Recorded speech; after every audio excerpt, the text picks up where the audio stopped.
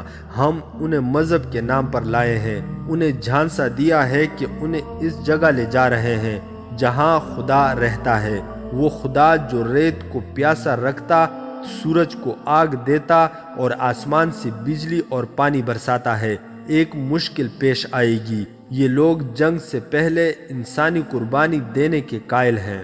یہ ان کا سردار بتائے گا کہ قربانی مرد کی دینی ہے یا عورت کی، یا ایک مرد اور ایک عورت کی۔ اگر ہم نے ان کی یہ رسم پوری کر دی تو پھر انہیں لڑائی میں دیکھنا، قاہرہ کی اینٹ سے اینٹ بجا دیں گے۔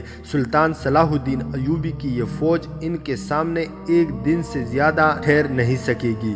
سردار نے سب سے کہا، سجدے میں گر پڑو، تم خدا کے گھر میں آ گئے ہو۔ سب سجدے میں گر پڑے، سردار کے کہنے پر اٹھے اور سردار کے پیچھے چل پڑے۔ یہ سوڈانی حبشی تھے جنہیں مصر میں داخل کیا جا رہا تھا، انہیں چھپانے کے لیے اس پہاڑی خطے کا انتخاب کیا گیا تھا۔ فرعونوں کے وقتوں کی غار جو دراصل زمین دوز عمارتیں تھیں، بہت بڑی فوج کو گھوڑوں اور اونٹوں سمیت چھپا سکتی تھی۔ سوڈان میں خونخوار جیشیوں کو ان کے مذہب اور توہم پرستی کے ذریعے اکٹھا کر کے فوجوں کے خلاف لڑنے کی ٹریننگ دی جا رہی تھی۔ لڑنے کے تو وہ ماہر تھے، ان کے قبیلوں کی جنگیں ہوتی رہتی تھی، تیر اندازی اور نشانے پر برچی پھینکنے کے وہ ماہر تھے۔ سوڈان کے حکمرانوں نے صلیبیوں سے معاہدہ کر کے بہت سے صلیبی فوجی افسروں کو بلا لیا تھا، وہ ان حبشیوں کو منظم اور باقاعدہ کمانڈ کے تحت لڑنے کی ٹریننگ دے رہے تھے۔ ان سے پہلے سوڈانی فوج 2 بار شکست کھا چکی تھی۔ تیسری جنگ اس وقت ہوئی تھی جب سلطان صلاح الدین ایوبی کے بھائی تقی الدین نے سوڈان پر حملہ کیا تھا۔ سوڈانیوں نے یہ حملہ ناکام کر کے تقی الدین کی فوج کو بری طرح بکھیر دیا تھا۔ تقی الدین سلطان صلاح الدین ایوبی کی مدد سے اپنی بچی کچی فوج واپس لے آیا تھا۔ اس میں سوڈانیوں کی ناکامی یہ تھی کہ انہوں نے تقی الدین کا تعاقب نہ کیا اور مصر پر حملہ نہ کیا۔ اگر سوڈانی تعاقب کر تو تقی الدین کی فوج اتنی تھکی ہاری تھی کہ مصر کو سوڈانیوں سے بچا نہ سکتی تھی۔ ان ناکامیوں کو دیکھتے ہوئے صلیبیوں نے سلطان صلاح الدین ایوبی کا طریقہ جنگ آزمانے کی اسکیم بنائی تھی۔ انہوں نے دیکھ لیا تھا کہ سلطان صلاح الدین ایوبی کم سے کم نفری سے زیادہ فوج پر شبخون قسم کا حملہ کرتا اور جم کر لڑنے کے بجائے اپنے دستوں کو گھما پھرا کر لڑاتا اور بڑی سے بڑی گھٹی ہوئی فوج کو بکھیر دیتا ہے۔ انہیں یہ بھی معلوم تھا کہ اس قسم کے حملے کے لیے بڑی ہی سخت ٹریننگ اور خاص قسم کے سپاہیوں کی ضرورت ہوتی ہے۔ عام قسم کی فوج صرف ہجوم کی صورت میں لڑ سکتی ہے۔ چنانچہ انہوں نے حبشی قبائل میں جنگی جنون پیدا کر کے تھوڑی سی فوج تیار کر لی تھی اور انہیں شب خون مارنے کی ٹریننگ دی تھی۔ وہ قاہرہ والوں کو بے خبری میں دبوچ لینا چاہتے تھے۔ اب سلطان صلاح الدین ایوبی مصر میں نہیں تھا، انہیں یقین تھا کہ صلاح الدین ایوبی کی غیر حاضری میں وہ میدان مار لیں گے۔ انہیں اس حملے کی کمان کے لیے ایک ایسے جرنیل کی ضرورت تھی جو مصر کی فوج کا ہو، تاکہ وقت اور قوت کم سے کم صرف ہو اور حملہ صحیح ٹھکانوں پر ہو۔ ان کی یہ ضرورت سلطان صلاح الدین ایوبی کے سالار الکند نے پوری کر دی تھی۔ سوڈان کے حبشیوں کی فوج کو چھپانے کے انتظامات الکند نے ہی کیے تھے۔ اس نے مصری فوج کے 4-5 جونیئر کمانڈر بھی اپنے ساتھ ملا لیے تھے۔ جاسوسوں کے ذریعے اس کا رابطہ سوڈان کے ساتھ تھا۔ اب یہ فوج مصر میں داخل ہو رہی تھی۔ داستان ایمان فروشوں کی اگلی قسط آپ لوگ ہماری نیکسٹ ویڈیو میں ملاحظہ کر سکتے ہیں۔ مزید حقیقی اور تاریخی واقعات کے لیے اس چینل کو سبسکرائب کرنا نہ بھولیے گا۔